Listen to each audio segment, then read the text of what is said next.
this is the first of a number of kind of before and after views that I'm going to walk you through. And they all focus on those key areas of east-west connectivity that are really important connection elements for the community. So this one, the today view here, is the current condition as you're looking east from Rankin Crescent, and Patton Road would be on the other side here. So that's the before. And the new condition would see a new opening underneath the berm section at the south approach. Here would be the burnished stainless steel, which you can actually approach from the park.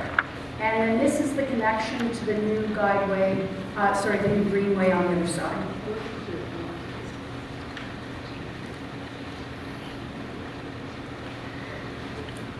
And this is the view looking west along Wallace Avenue.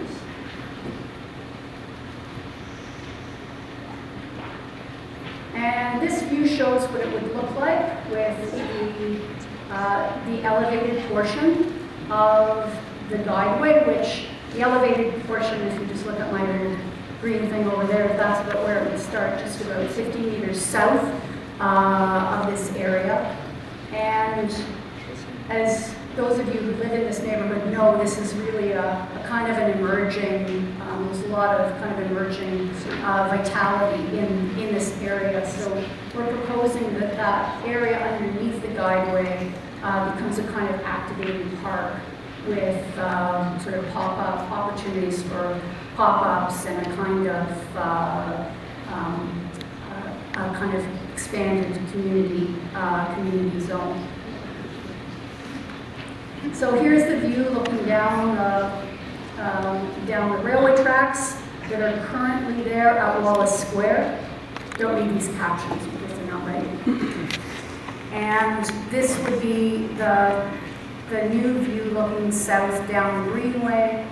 So just to draw your attention to a couple of things, these sort of sparkly columns are kind of placeholder for where major public art would be located to kind of demarcate the east-west connections.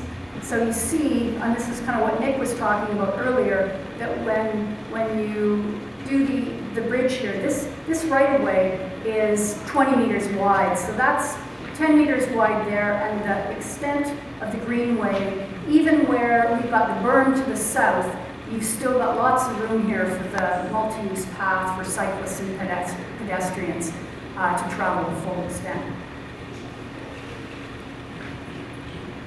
And here's the today-tomorrow view at Campbell Avenue Park. So the upper image shows the GO train going by on the elevated guideway.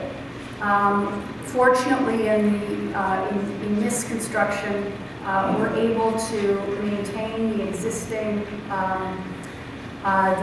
row of Siberian elms, which would not be possible in the tunnel version, the tunnel option, because this would be where the tunnel boring machine would be located. So you can kind of start to see how the stainless steel would look here. So this kind of brushed surface of it, reflecting the trees and kind of minimizing its visual presence in the community. Here's the view looking west from the south side of Davenport. So this is at the northernmost extent of the greenway. So what you see here is the existing railway corridor planted out to become the extension of the greenway over DuPont Street. There's an opportunity for a new connection up to the library, which is up about here, and connection to, as we pass up and over the diamond, where the trains currently cross, So this would be a multi-purpose ramp that allows pedestrians and bicycles to travel north up to Davenport. The next image will show that in more detail.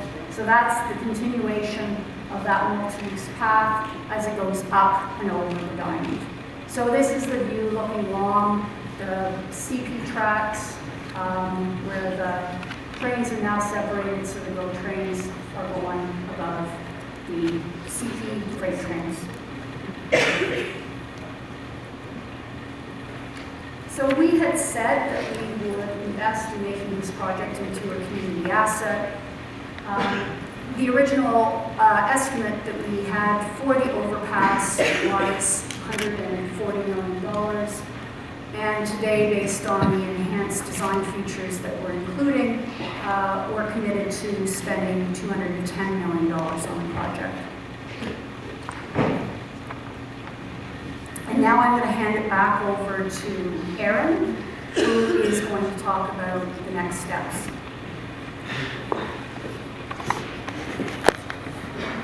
Thank you, Beth. So going forward, we want to continue to have feedback. I think from what you've seen at previous meetings, this does show that the project is improved, and it's improved because of your feedback. And so we'd be looking to establish a community advisory committee to work through some of the design details and to continue to get community feedback as we move forward. We'll also be looking to engage the broader community through things like online surveys and some discussion forums to ensure we get a wide range of feedback from folks before moving forward.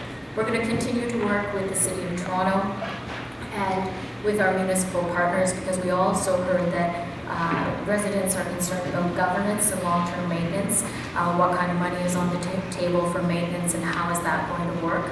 At this stage, we're still in the discussion phases of that, but we are committed to it, and we'll come back with a detailed plan on that, though I don't have it tonight. We are starting the transit project assessment process as discussed. We will see a notice of commencement on January 28th, and there will be more, that starts a 6-month period, which involves a formal consultation period as well, and there will be public meetings associated with the detailed studies that have been done as part of that process on the environmental impacts of the project. And lastly, I would say, but it's not here, there's been a lot of conversation about the station at Bloor, as well as electrification. Those are part of 2 separate processes that are currently going on, but I can say that in the next month, and I'm responsible for those as well, I'll be back in the community with both a consultation on the new station analysis for feedback on the station at Bloor, as well as an electrification EA and a consultation and feedback on electrification and how that's phased in. And so I'm going to hand it over now, and we're going to hear options for Davenport. Thank you, and if we could get the council person to just pull back for a few minutes until we get the questions. So I'm going to turn it over to Laura and Sam now from Options to give their presentation, and then we'll have the questions right following that. So ready to start, Sam?